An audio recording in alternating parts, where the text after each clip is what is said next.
علیہ وسلم کے وصال ظاہری کے ایام قریب آئے تو حضور نے سرخ پٹی باندھی، تیز بخار ہے نبی کریم کو، دو صحابہ سہارا دے کے مسجد میں لائے، نبی پاک علیہ السلام کو بظاہر سہارا دے کے لایا گیا۔ کریم رسول نے لوگوں کو جمع کیا، حضور آج کیا ہونے والا ہے، آج کیا کہا جائے گا، آج کس لیے میٹنگ بلائی ہے؟ نبی کریم کے کل صحابہ جب مسجد میں جمع ہوئے تو کھچا کھچ مسجد بھری ہے۔ وصال ظاہری سے چند یوم پہلے کی بات، نبی پاک نے فرمایا آج تمہیں کوئی جہاد کی ترغیب نہیں دینی، آج کوئی نیا پیغام نہیں دینا، آج تمہیں بتانا ہے کہ رب نے اپنے بندے کو اختیار دیا ہے، چاہے تو دنیا میں رہے، چاہے تو اس کی بارگاہ میں حاضر ہو جائے۔ اس عبد نے بارگاہ ربوبیت کی طرف لوٹنے کا ارادہ کر لیا ہے۔ حضرت صدیق اکبر رونے لگے تو صحابہ نے کہا تمہیں کیا ہوا؟ کہنے لگے سمجھ نہیں رہے، کسی کی بات نہیں کر رہے، نبی پاک تو اپنی بات فرما رہے ہیں، اس نے جانے کا ارادہ کر لیا۔ سنیے میرے بھائی، محبوب پاک نے فرمایا بھائی کسی شخص کو میری طرف سے کوئی تکلیف پہنچی ہو تو بدلہ لے سکتا ہے، بدلہ لے سکتا ہے، کسی کو تکلیف پہنچی ہو۔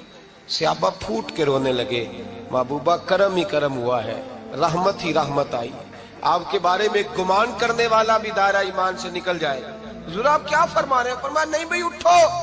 پیچھے سے جناب عکاشہ بن محصن اٹھے، ہاتھ کانپتے ہیں، آگے بڑھے، کہنے لگے یا رسول اللہ ایک جنگ کے موقع پر آپ نے درہ مارا تھا، ننگی پیٹھ پر صفیں سیدھی کراتے، بات دل میں رہ گئی ہے، میں نے بدلہ لینا ہے۔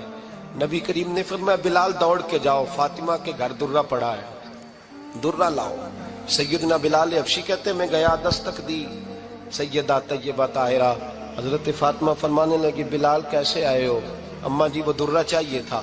سیدہ کو تشویش ہوئی، کہنے لگے بلال نہ تو جنگ پہ جانا ہے، نہ جہاد ہے، نہ کوئی ایسا موقع ہے، حضور کی تو طبیعت مبارک بظاہر بڑی علیل ہے، درہ کیا کریں گے؟ حضرت بلال عرض کرنے لگے اماں جی ایک صحابی بدلہ لینے لگے ہیں، صاحب طبقات نے جملے لکھے ہیں، کہتے ہیں بی بی صاحبہ نے درہ بھی دیا اور امام حسن حسین کو بھی باہر نکالا۔ فرمانے لگی عکاشہ سے کہنا 100 درے مارے، ان دو شہزادوں کے جسم پر نبی پاک کے قریب نہ جائے، میں نے 2 بچے پیدا ہی اپنے محبوب پر قربان کرنے کے لیے کیے، ان کو لے جائے۔ حضرت بلال کہتے ہیں میں 2 شہزادے لے کے آیا، اور جب دروازے میں میں لے کے پہنچا تو نبی پاک نے دیکھا تو آنکھوں میں آنسو آ گئے۔ فرمایا ان کو بٹھا دو، مجھے پتا ہے فاطمہ نے کیا کہہ کے بھیجا ہے۔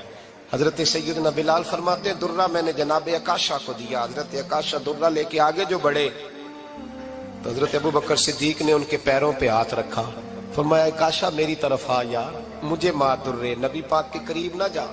مصطفیٰ کریم نے فرمایا ابوبکر تو ہٹ جا، اسے آنے دے۔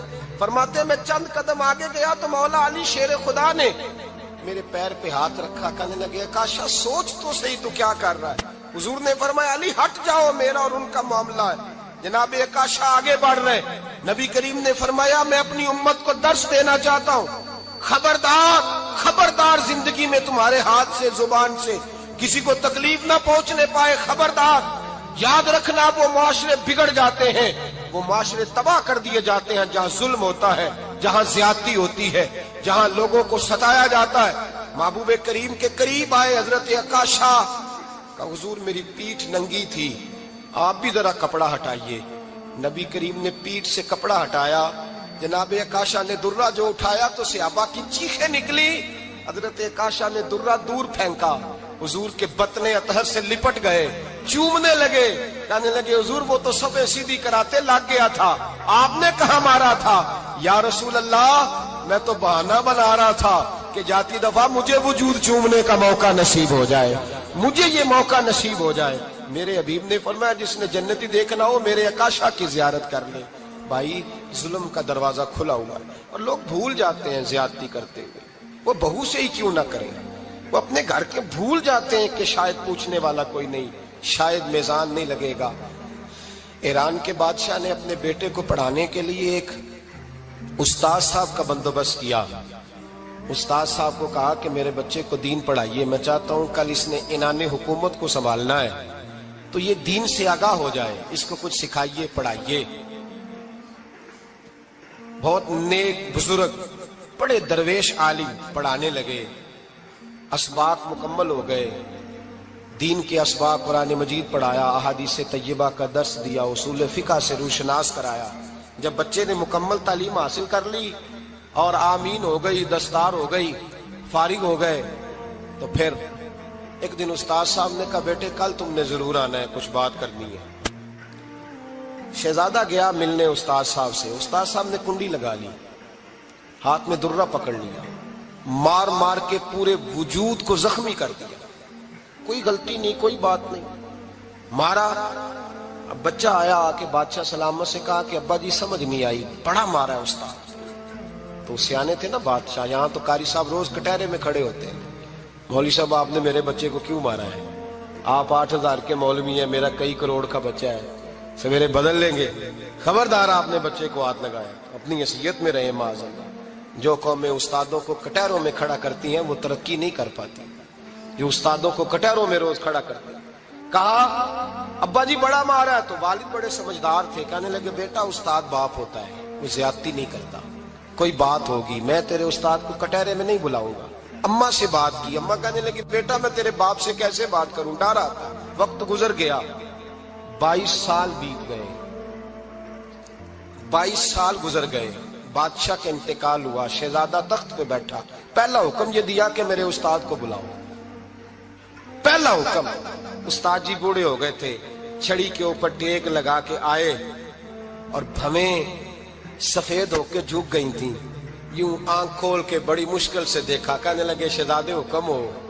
کب میں شہزادہ نہیں، اب میں بادشاہ بن گیا ہوں۔ استاد جی 22 سال بیت گئے، آپ نے مارا تھا، پر وہ درد چونکہ زیادتی کی تھی، میرا قصور کوئی نہیں تھا، تو نہ میری روح سے درد گیا ہے نہ میرے جسم سے گیا ہے، میں بے اختیار تھا، پوچھ نہیں سکتا تھا، آج با اختیار ہوا ہوں۔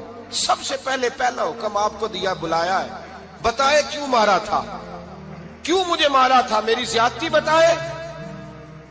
تو استاد، بوڑھے استاد کی آنکھیں آنسوؤں سے بھر گئی، کہنے لگے بیٹے بس آج کے دن کے لیے مارا تھا، یہ جو دن آ گیا نا میری زندگی میں اس لیے مارا تھا، یہ میں چاہتا تھا میری زندگی میں وقت آئے، آج کے بس میری مراد پوری ہو گئی۔ کہا صاحب کس لیے، مجھے بھی سمجھائے۔ آپ فرمانے لگے کتنی دیر ہو گئی تجھے مار کھائے ہوئے، کتنا زمانہ بیت گیا؟ کہنے لگا 22 سال۔ فرمایا زخم بھولے تو نہیں، درد ختم تو نہیں ہوئی، تمہیں بات 1 منٹ کے لیے بھی تمہارے حافظے سے محو تو نہیں ہوئی؟ کہا استاد جی روز رات کو یاد آتی، روز خیال آتا تھا۔ استاد کہنے لگے بھائی تو بے اختیار تھا، پوچھ نہیں سکا، 22 سال تجھے یاد رہا، مجھے پتا تھا تو ایک دن حکمران بنے گا، میں نے تجھے اس لیے مارا تھا کہ بیٹے یاد رکھنا، کسی پہ ظلم نہ کرنا، اگر تجھے 22 سال تک یاد رہا ہے تو جس پر تو ظلم کرے گا اسے بھی قیامت تک یاد رہے گا، اور یہ یاد رکھنا تو آج با اختیار ہوا تو تو نے مجھے بلا لیا ہے، قیامت کے دن غریب با اختیار ہو جائیں گے، مظلوم با اختیار ہو جائیں گے، وہ با اختیار ہوں گے، للہ الواحد القہار، رب کریم کی بارگاہ کے اندر ان کا اختیار ہوگا، اکیلے اللہ کی حکمرانی ہوگی، پھر وہ بلائیں گے، بڑے بڑے کج کلاہ دنیا میں جن کی پگڑیاں اونچی تھی وہ سر جھکائے کھڑے ہوں گے، دنیا میں جو ڈکٹیٹر بنتے تھے ان کی پشتیں لال ہوں گی، ان کو غدار لکھا جائے گا، قیامت تک نہیں بھولے گا۔ ظلم کرنا تو سوچ سمجھ کے کرنا، اتنا کرنا جتنا تم سہ سکتے ہو، اتنی زیادتی کرنا جتنی قیامت میں تم برداشت کر سکتے ہو۔ میرے نبی کریم صلی اللہ علیہ وسلم نے فرمایا ظلم سے بچو، یہ قیامت کے اندھیروں میں سے ایک اندھیرا ہوگا، زندگی میں زیادتی نہ کریں، اگر تھوڑی دیر کے لیے کوئی چیز برداشت کر جائیں گے تو وہ فائدہ دے جائے گی، کچھ دیر کے لیے اگر سہ جائیں گے تو نفع مل جائے گا، سہنے کی کوشش کریں لیکن زیادتی نہ کریں، نظر کو، سوچ کو، ذہن کو پاک رکھیں، اور میرے بھائی زندگی پوری ظلم سے بچیں، زیادتی سے بچیں۔ امیر المومنین حضرت جناب سیدنا عمر فاروق رضی اللہ تعالیٰ عنہ رات گھر میں تھے تو رونے لگے، بڑی دیر تک روتے رہے، والدہ اٹھی تو صاحبزادے سے کہنے لگی پتہ کرو تمہارے باپ کو کیا مسئلہ ہے۔ شہزادے آئے، کہنے لگے امیر المومنین والد گرامی کیا ہوا؟ تو حضرت عمر فاروق کہنے لگے بیٹا اپنی اماں کو بلاؤ۔ والدہ آ گئی، کیا بات ہے، کچھ طبیعت خراب ہے تو حکیم کا بندوبست کیا جائے۔ تو حضرت عمر کہنے لگے کچھ بھی نہیں، آج مسجد سے نکلا ہوں تو نبی پاک کے صحابہ میری تعریفیں کر رہے تھے۔ یہ حضرت فاروق اعظم کے وصال کے قریب کے دن ہے، تعریفیں تو حضرت یہ رونے کی بات ہے کہ خوش ہونے کی؟ آپ فرمانے لگے نہیں، سوچتا ہوں